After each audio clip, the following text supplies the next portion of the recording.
1979, la fronde gronde en Rhodésie du Sud. Les Blancs gouvernent toujours cette colonie britannique d'Afrique australe.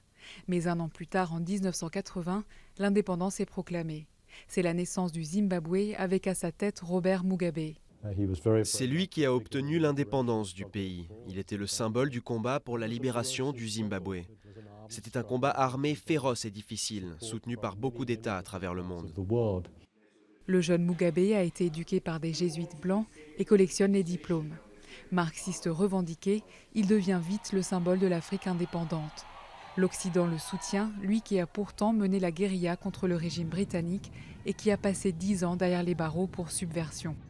Quand il arrive au pouvoir, Mugabe est encore plein d'idéaux révolutionnaires.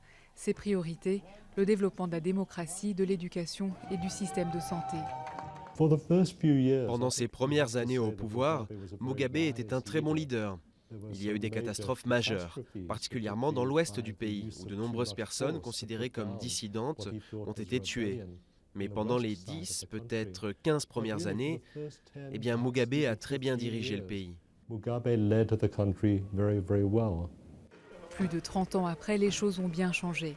Accusé d'atteintes massives aux droits de l'homme, à la liberté d'opinion et à la liberté de la presse, Mugabe est rejeté par la communauté internationale.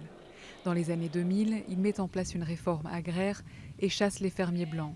L'économie s'effondre, inflation, coupure de courant et manque de nourriture, le pays sombre dans le chaos. Mais Mugabe a toujours gardé une base très solide de partisans. Il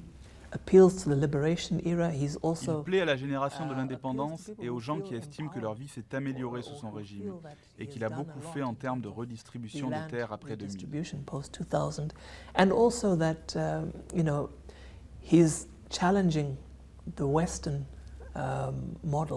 Il a aussi mis au défi le modèle occidental. Il a défié la Grande-Bretagne, l'Union européenne, les États-Unis. C'est important pour beaucoup de Zimbabwéens et pour beaucoup d'Africains en général. Les assassinats d'opposants se sont multipliés, ainsi que les fraudes électorales.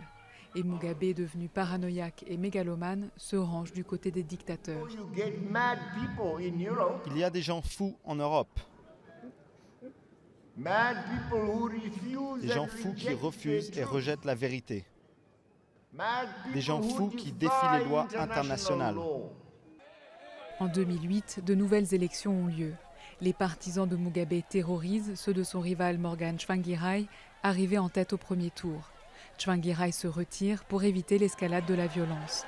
La communauté internationale contraint alors Mugabe, réélu, à nommer Tsvangirai Premier ministre pour former un gouvernement d'union nationale.